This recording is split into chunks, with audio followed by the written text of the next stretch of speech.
Welcome back, everyone, to the Duty Bound podcast. Do not adjust your volume or your screen. That's right. The dynamic trio is back. Bada bow. What's up, everybody? Lady J, Naomi. What's up? What's good? It's we coming up on June, like halfway through the year. Y'all hear what I'm saying? We halfway through 2024. Wow. June better sit down. Wow.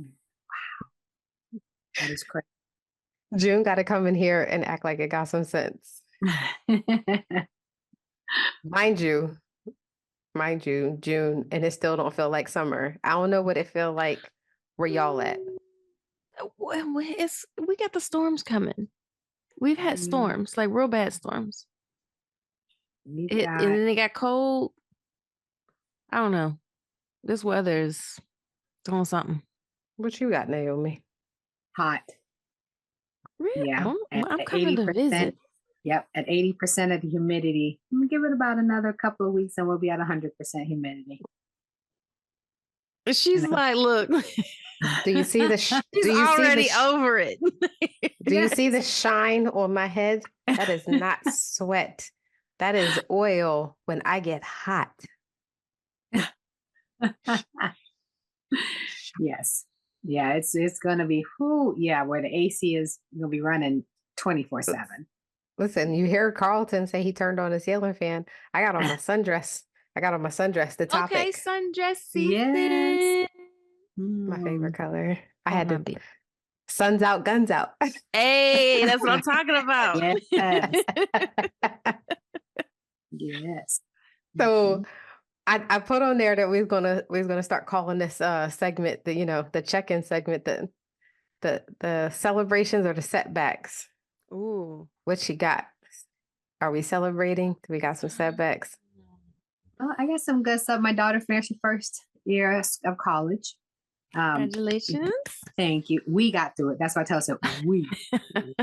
This our degree.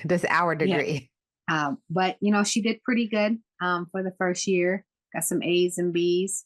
So so I think next year she'll really rock it. Because she now know what she's doing and things like that. So, pretty good celebration. So just came from Arizona to see my family. So that was nice. Nice. Good. So you got one starting and I just have one finish. Woo-wee. Yes. I'm hoping these next 3 years go as fast as this first year went. We'll be good. Don't let it rush. Listen, I'm grateful. My daughter called me today asking for more money. And I was like, you up underneath me. I rebuke you. This baby bird still don't want to leave the nest. Like she knows how to fly, but some reason she keeps circling back around. Like circle the other way. So, yeah. But in all seriousness, she called me today and said that she was grateful that she has been able to navigate into adulthood in a way that her peers have not. With the safety of her parents. And I was like, come on, God. I wasn't even ready for that conversation. Mm-hmm. I'm a crybaby. But that's a great compliment, testament to you. Mm-hmm. I was like, I did okay. Mm-hmm. This might work out after the third one. I had 2 that I experimented with. The third one, I might have got this one right. Not experimented. Yay. Yeah, it's a good celebration right there. What about you, lady?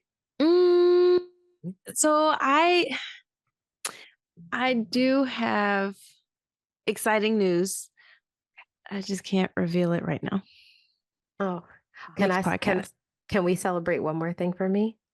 I got my official offer letter today. Congratulations! For my job. I am gainfully employed. Ooh! Yay!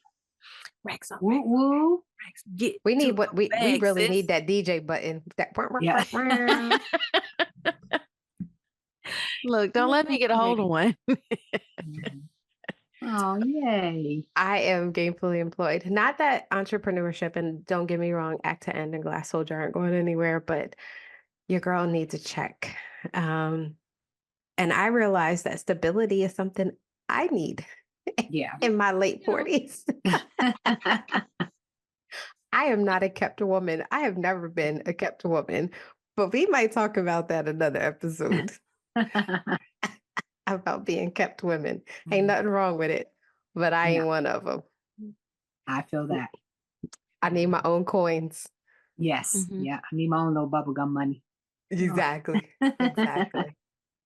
All right. So, I mean, outside of that, June is PTSD Awareness Month, which is interesting because my intern is doing PTSD awareness for our webinar tomorrow. She, decided to pull that out the holster early instead of in June.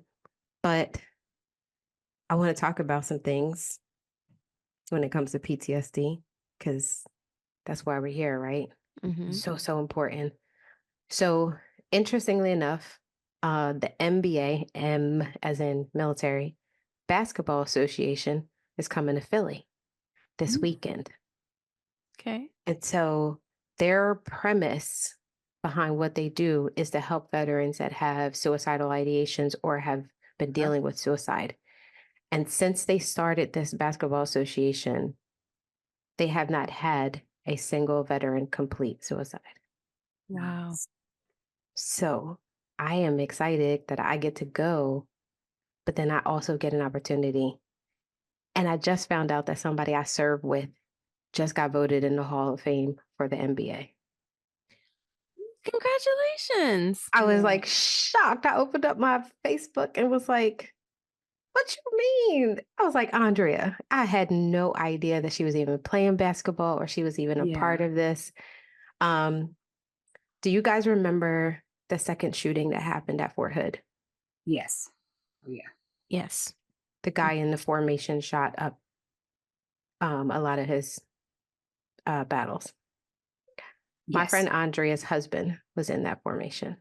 Oh, Wow. And I remember talking to Andrea because she was on her way to host. And they were both in cab with me. So this is so incredibly special for me to see. I have not seen her since 2015. Mm. wow. But the conversations that we've had around like our mental health and our physical health and the things that we shared while we were there, I think this topic about, PTSD awareness and what it looks like for so many different people. Like that was not a combat situation, Mm-hmm. but imagine so that those soldiers had to navigate being attacked at home. Yeah. Then amongst their own people. Right. Yeah. You know. That part. So I thought that I would just kind of like talk about it. And, I'm going to have my transparent moment. I'm hoping that you guys will be vulnerable with me. Let's put myself out there because I'm going to talk about my journey, what PTSD looked like for me. It did. A lot of people, I think when they think of military people and they think of PTSD, they think of the hypervigilance, like somebody who's always got their head on a swivel. Yes. And they're always like, oh, I don't sit next to exits or I don't sit with my back to the door Oh, yeah. type of thing. But I don't think they understand that there's other parts to it and how it can present itself. Mm-hmm. So if I may be transparent for a moment, I had no idea what was going on internally with me. When I was having my nightmares and things like that, I thought Mhm. this was just a part of the process. When it finally manifested outwardly, I lost like all autonomy of my body. Like I couldn't stop crying. I was scared and legit had no reason. Like, I won't say I didn't have a reason. Someone came into the talk, our command center, that looked exactly like the person that Oh. raped me. Mm. Yeah. And I lost it. In my head, logically, I knew that this man was locked up behind bars. But you couldn't tell me that that wasn't him. And so for me, how it started was this outward manifestation of the trauma that was building. And I lost control. I mean, I became so scared. I started shaking. And one of the officers that was next to me, like visibly saw, he was like, "Are you okay?" And I don't know if you've ever been in that situation where you know that you're feeling bad and somebody says those words to you. Yeah. It's like the floodgates opened up. As soon as he said, "Are you okay?" It was like it gave my body permission to just let everything out. And I bolted from there and ran. And when they found me, I mean, I am literally crying uncontrollably. And so for me, that was the first time that I recognized something was wrong. So yeah, that's my transparent moment and And how do it you think manifested. that, and do you think with that moment, it helped you? It helped you realize that maybe you needed help, or I mean, I asked for help. Mm. It didn't come when I wanted it to. But no, I still, and mind you, I had been in therapy already. Mhm. I was going to therapy for what happened to me. It was a part of like me getting expedited transfer. Mhm. So I was going to therapy. As a matter of fact, I was introduced to EMDR. I'm so glad you brought that up. I was introduced to EMDR while I was at Fort Hood. So therapy and talking about what happened to me wasn't foreign. But I wasn't educated about what it looked like, Mhm. what the symptomology, what the signs. No one told me about signs and symptoms. So I'm going to therapy, and all they're really doing is helping me talk about what happened. But nobody said, like, I had to do that survey that everybody has to do. Are you having thoughts of suicide? Mhm. How you have little interest in stuff. And I'm like, mm-mm, none of that was happening. Yeah. So I'm like, am I different? If anything, I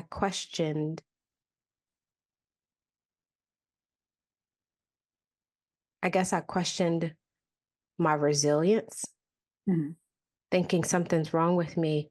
Should I have a response that's far worse to what happened to me? Don't get me wrong. Um, I was not trusting of men around my children or coming to my home. I definitely did not like appreciate any type of advances or anything from anybody. Not to mention I was dating and almost engaged to my then husband at the time.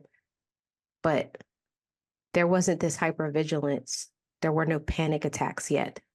None of that. It Yeah. took 2 years.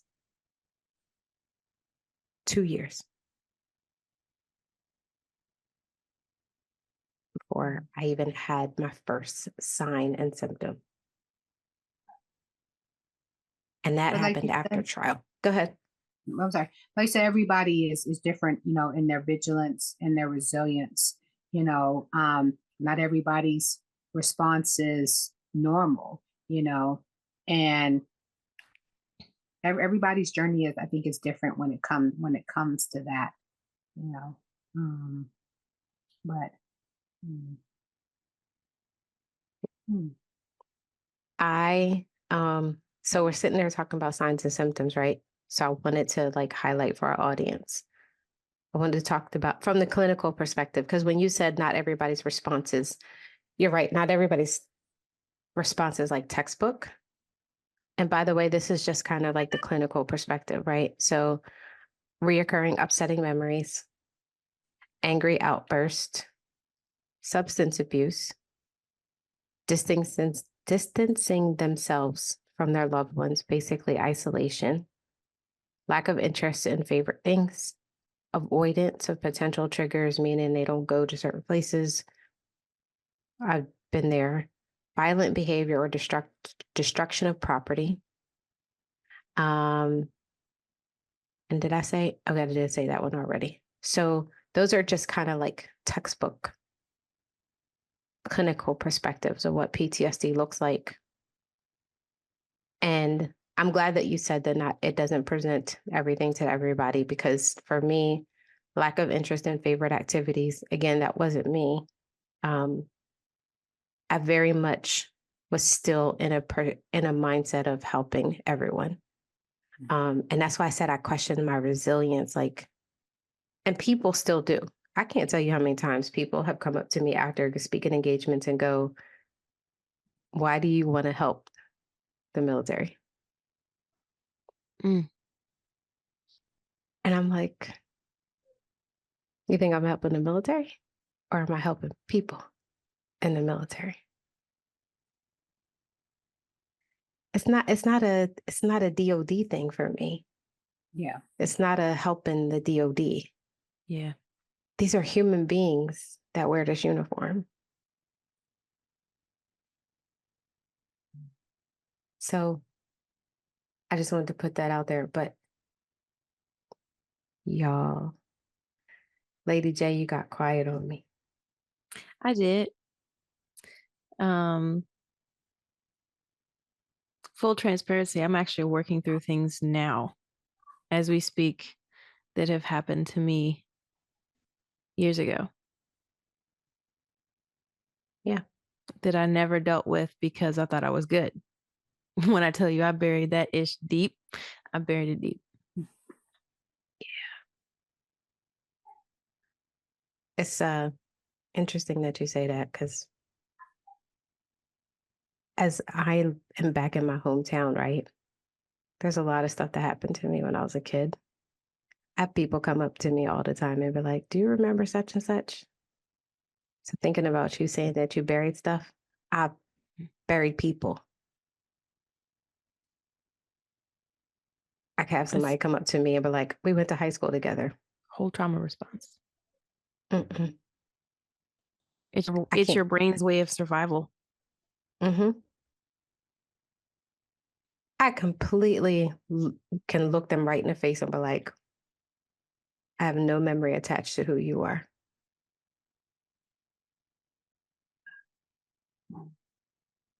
Deep. And it frustrates my dad and my sisters, because they'll be like, "You don't remember she used to live across the street?" And I'm like, "Y'all going to try to make me Black folks." I was going to say, we notorious for that. Now you know who such and such is.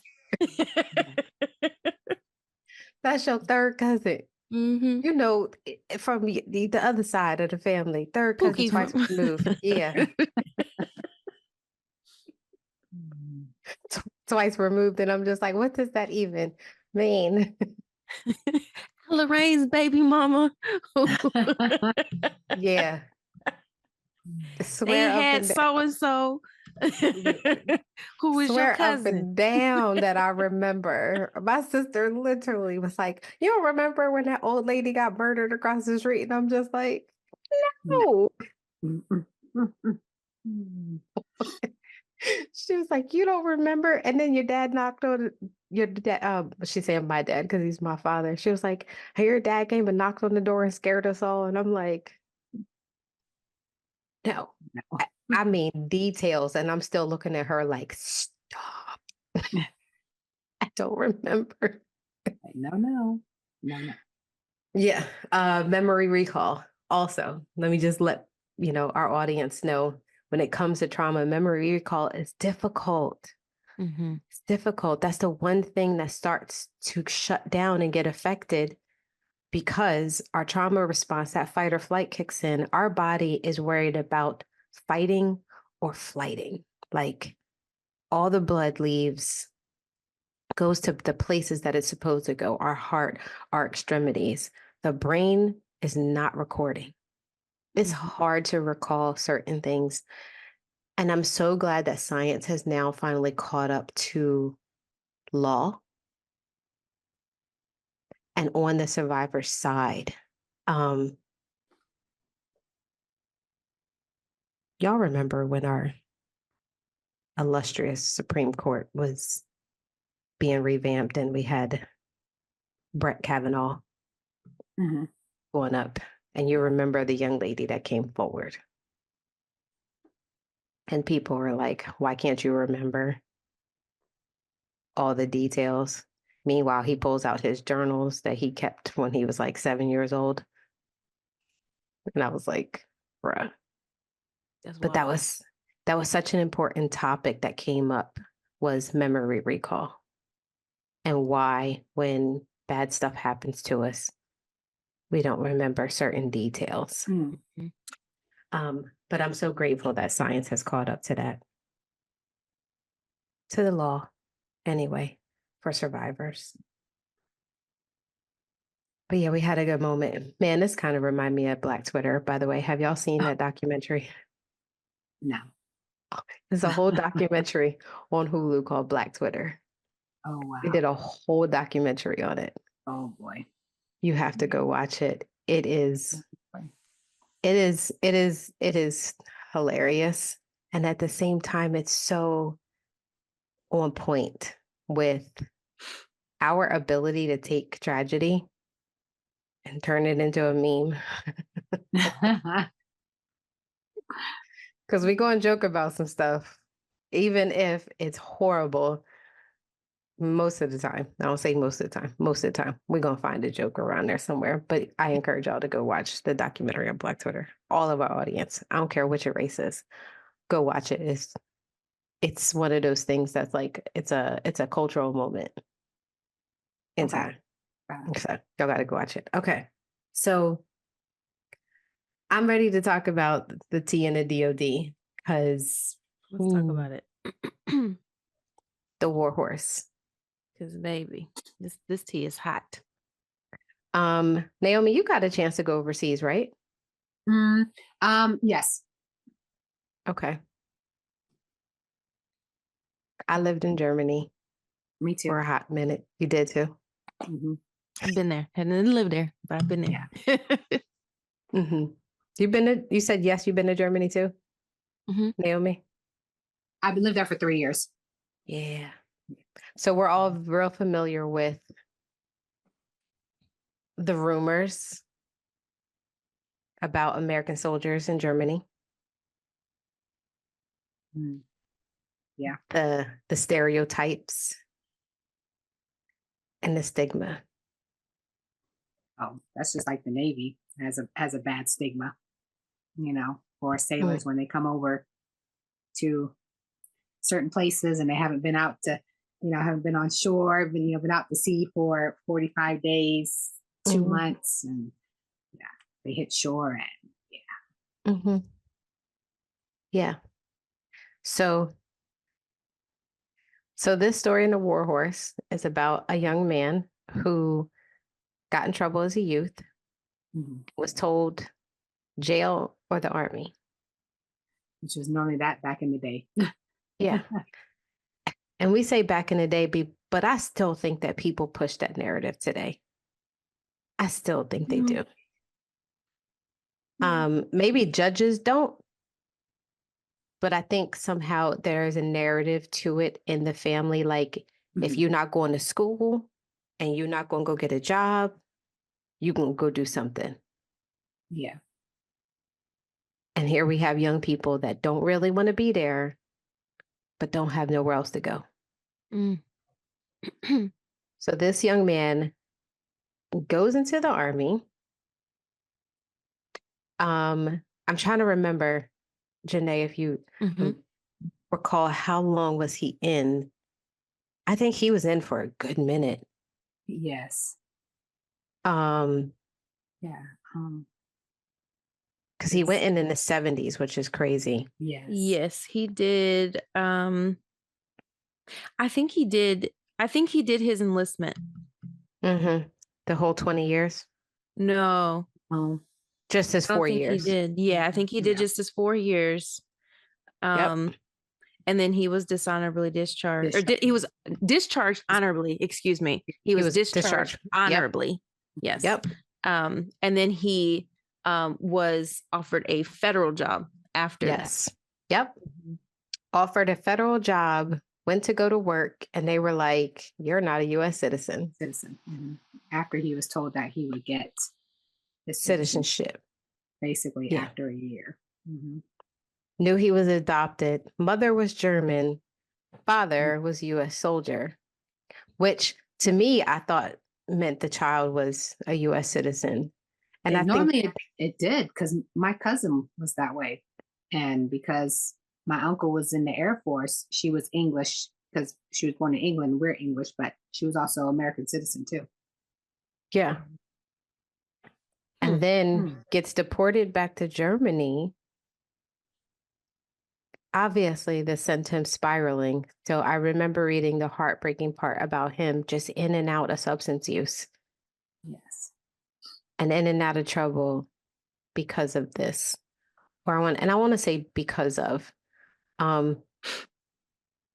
Clearly, he had some things going on in his youth, but it sounded like to me that he was ready to get his life together. Yeah. And had a plan. Mm-hmm. And I know we're still coming off the heels of Roger Fortson being killed, murdered in Florida and being buried last week. Mm-hmm. But to think about people that have served this country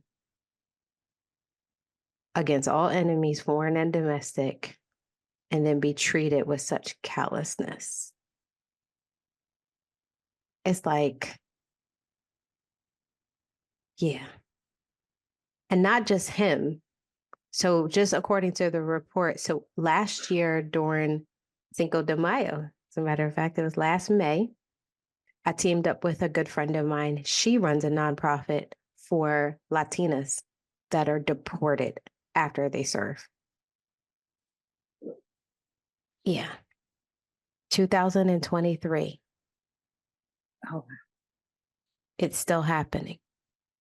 and that is crazy because, they're a part of the 1% that serves. Whether you did it for 4, 8, 20 years, 30 years, you're part of that 1%. You got people who were born here, generations of their families here, never set foot in the military, but you have people who want to serve this country, defend it, and, they're able to, and then get treated just like nothing. Yeah. I can't, like, it's the premise of coming here for a good start, for a better life, for an opportunity, regardless if their country, I mean, people come over here from other countries as well. People like, in terms of your family's from the UK.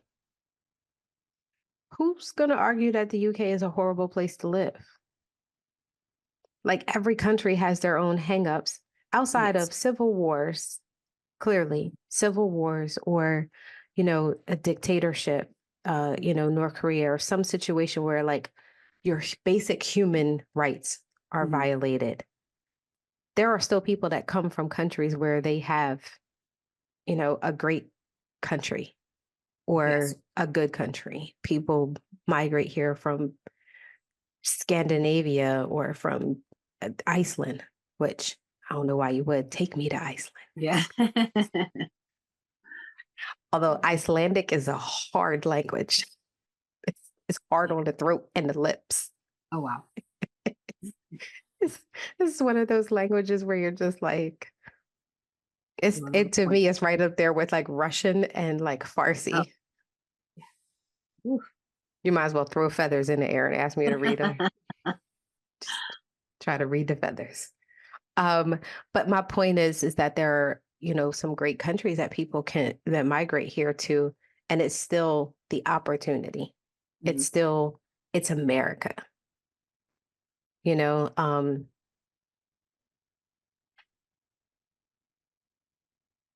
I wonder if we'll ever get to the point where we can stop having these stories. No, because you got there's too many chiefs and not enough Indians, not the right saying to say, but too many people that want to be in charge, just want to be noticed for something, and say they're going to do this and say they're going to do that, and then don't actually do it. So I think unfortunately we will, because you'll have more people that are coming to this country. We're leader of the free world that are coming to this country to get that better life. and want to take up on the opportunities of, of a better life. And when they get the opportunity, they do. But then because somebody just has to make a point about something, I think some of them are the ones that will take the blunt of it. And this will still remain, I think, a problem and an issue, Yeah. just because someone just has to be in charge. Or like I said, someone just wants to make a point, about something. Being They're an not real. example, Yeah. using somebody as an example. hmm I think like it's that. embedded. Yeah. I think it's embedded. And if we actually want to see true change, it's going to have to come from the people. But unfortunately, a lot of bad behavior and terrible perceptions of people and stereotypes are embedded from a young age, to the point where I would even go so far as to say it might even be genetic at this point. Well, And I hear what you're until we saying is start- systemic. Yeah. And so until we actually start making changes here at the lower level, because everybody wants to say, oh, it's the higher level, it's this big 3-letter organization that needs to make the change. No, baby, it's you. Yeah. It does. Because a lot of our problems we can solve just by working together. But for some reason, we want to complain. We want to do a lot of this, but we don't want to work to fix it. It's the accountability. If y'all think about the young man with the beard, I know this is not y'all's branch, the Army, the young man who grew out his beard and they took his command from him because he had a shaving profile. Now he has a shaving profile. I know in the Air Force, y'all were already allowed to wear y'all hair down in a ponytail. Was that a thing in the Navy as well? Were y'all allowed to wear y'all hair down? It just became, I would say, maybe about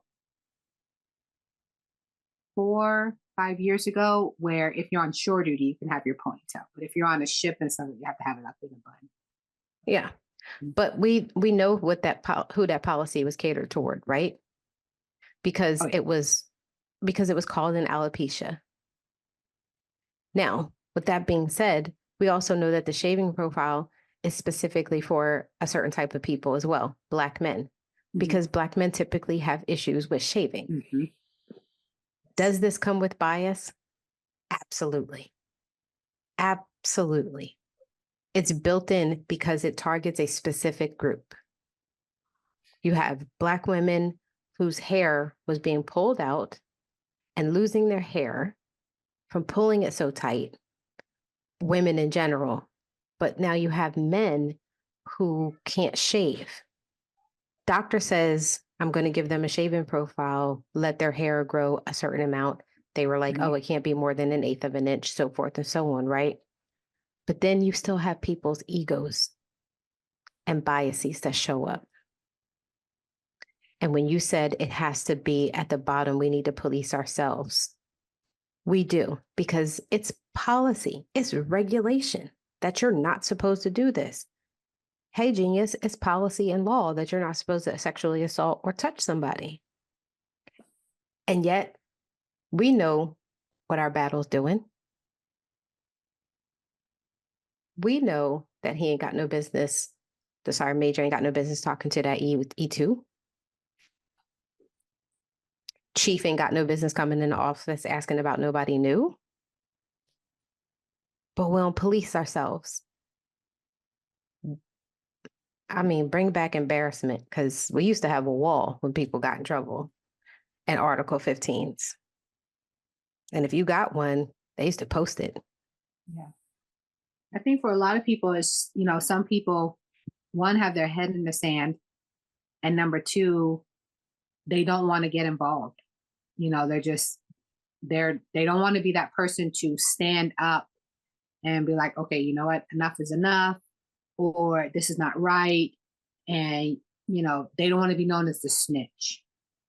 And I think, and that's why a lot of people don't like, at the bottom, why they don't want to do anything. They don't want to be held accountable. They just want to be able to turn their head and, and just quick to blame somebody else who's higher up. Yeah. And I agree with Janae. It has to start at the bottom, because we're the ones at the bottom. We're the ones that see what's going on. We know what's going on. And most of the people at the top, they either don't know because it's being shielded from them, or they do know and they're like, you know what, I got somebody else to take care of that. And Absolutely. it has to start definitely at the bottom. And so just unfortunately, a lot of people don't want to be that person to do that. Yeah, we got to start holding people accountable, and calling them out. Calling them out. I'm sorry, embarrass them. But to your point, Naomi, it's going to cost you. I had this conversation with a friend of mine about the whole beard thing. And in his perspective, when you're a senior, you have to know that you may be putting your career on a line for a good cause. Yep. And to me, that's a problem in itself, that they're getting rid of leaders who stand up for what's right. Why does it have to cost me my career to do the right thing? Just like the CEO of the Roosevelt, USS Roosevelt, who basically called out the Navy for, during COVID and everything. And then pretty much he got, first it was, everything was okay. And then, pretty much basically, relieved the command, and then forcibly retired, all because he stood out and was like, okay, what we have is not right. Yeah. What we're under and just everything, and he basically called the Navy out, because the Navy was just like, doesn't matter, we're going forward mission, nothing else matters except for what the mission is, not what we have going on in the whole entire world. The first military person to die from COVID was, on that ship, because all the Navy was concerned about was the mission. Yeah. And not its people. And that's the Army. It's like mission first, people always. And we're like, put the mission first. Put the mission first. So listen, we're going to move on to our last segment, because we're going to bring the show back around. So that was some heavy stuff. I mean, we talk about heavy stuff all the time, but the awareness months, I'm going to turn up. I'm going to turn up for June. I'm going to turn up for June. Okay. Are y'all ready? First, National Say Something Nice Day is on June 1st. Stop. I gotta make a post. Say something nice. Make a post. Okay. Say something. Demand people to say something nice. Say something nice day. Not go up to a woman and be like, is it that bad? You can smile. That's not nice. I challenge you to say something nice day on to somebody that you don't particularly care for. Yes. Oh, well, that's a little hard, because I mean, there's some people I don't like. Yeah. I'll be completely honest. Yeah. I'm not required to like everybody. Yeah. I guess I'll have to text.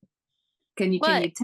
Because the person I really don't care too much, she done transferred, so she transferred, so it's like she's not in South Carolina anymore. So Naomi said, because she texted. Yes.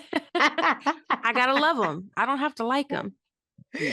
Listen, Naomi reminded me of that meme where she was like, is it? She was like, finding it. It takes that long? Yeah, it does. Yes, it does. It does. Naomi's like, Yeah. Can I phone this one in? I don't know. Like, I'm finding it. Like I said, yeah. Well, she's transferred, so that's my excuse right there. It's still doing something nice, I can still text it. So it's okay, Naomi. I feel you. I don't have any coworkers yet, but we'll check in with me next month. Okay, June 5th is Global Running Day. Listen, your girl's over here with a bum foot, so I can't run. Sad face. But it's Global Running Day. I'm challenging everybody to go out and go for a run. I'm hoping the Apple Watch actually has like a special global running day. Oh, it will. thing. Like, because I have it on mine, it'll bring up like the award and it'll tell you. Yes. No, it does. Yes. Janae is team Android. And Oh. M. Oh. And M. Green Bubbles, what's up? Oh. Oh Android man. baby.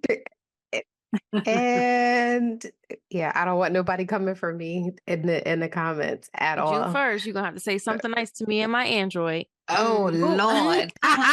Yeah. Oh man. Why I'm texting y'all. I'm texting y'all on June 1st.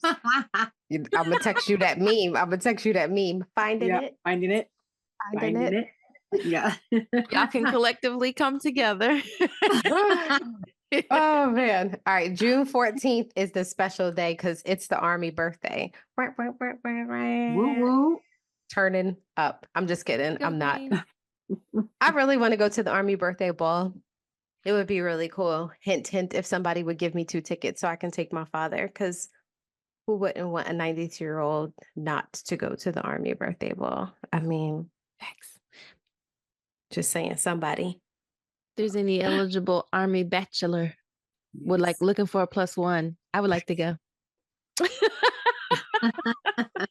Put it out there. Listen, I just want to go to the ball. And don't come at me crazy. We're gonna have a good time. Swipe right. Swipe right. Okay, not a great time. Okay. Speaking of Air Force, though, Air Force and Army working together. I'm gonna go into the events and we're gonna wrap this thing up. I'm speaking with the Air Force for their Women's Initiative Day on June 4th. I'm very excited. Ooh, okay. Yay. So June 4th, hopefully I'll be able to put out that information to you guys and the links and everything. But June 4th, Air Force Women's Initiative Day, your Army girl is going to be talking to them about my story. Love that. I get to share my story with the Air Force. I'm very excited. Come on through, Air Force. Green and blue. It's a great Yes. duo. Yes. I'm gonna end it with like reminding our audience and our listeners about 988. If you need help, please reach out for help. I happen to know 2 people that work the crisis line, and one of them was very, very excited to do this. So it's very rare that you get somebody who's excited to do that type of work. Incredible people on the other end of that phone that I know. I can't speak for everybody that I know. But if you need help, our veterans, 988 and press 1. You can reach out to us at Glass Soldier. What do y'all have going on in the month of June? Ooh, a whole lot of travel. A whole lot of travel. I wouldn't say anything like, I guess, newsworthy though. Okay. Well, no, I take that back. No. My oldest is graduating 8th grade. Yes. Yes. So I'm going to that. Normally I did. Yeah, I know she's gonna be in High school? I normally don't talk about, my kids out in like the public and stuff, but that is something that I'm very excited, but like low key sad about. Yeah. So that's like the big event for me in June. Mm-hmm. What about you, Naomi? You staying in the house, or you gonna be out in the streets? No. It's gonna be hot. It's gonna be outside. Be hot. No, well, my daughter goes to Baltimore for the summer. So it's kind of, stay out my pocket for a little bit. But no, I think my biggest thing is I'm still, adjusting to retirement and just still figuring out really what I want to do and who I am and, all that good stuff. Because sometimes it's like I was prepared to get out the military, but then it's like, I wish I was still in, so I'm like that wishy-washy and just everything about that, so just still trying to navigate my way around that, which I know some people may think is crazy, because you're retired, but when you do something for so long and then it just, you have to start a new chapter. So it's really trying to Yes. start that new chapter, of life, and, try to let the military go. So trying to just navigate that.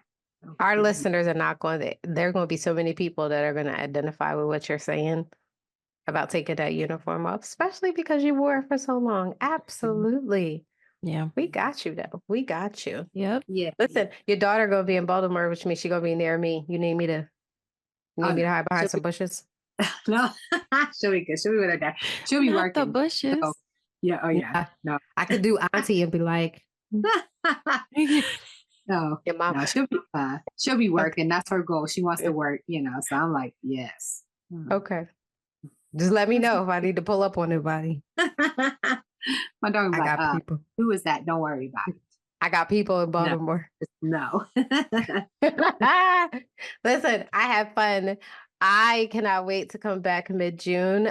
Because by the time we come back for when we record for mid-June, I'm moving into my new place next week. But we can talk about that later. Yay. Yeah, like it's gonna go by fast. Oh yeah. This summer is gonna go by fast. Yeah. And so much. Yeah. But more than anything, I'm be ready to tell y'all about the NBA, the Military Basketball Association, when we come back to record. What a time I had. I'm gonna have pictures and video. It's gonna be great. Oh, and your talk. Yes. And all of that. So much going on. People really need to stay tuned. But we're going to wrap this up. I thank y'all for spending time with us. It's a finite resource, one that I cannot give back to you. So I appreciate it when you spend it with us. That being said, do good, be good.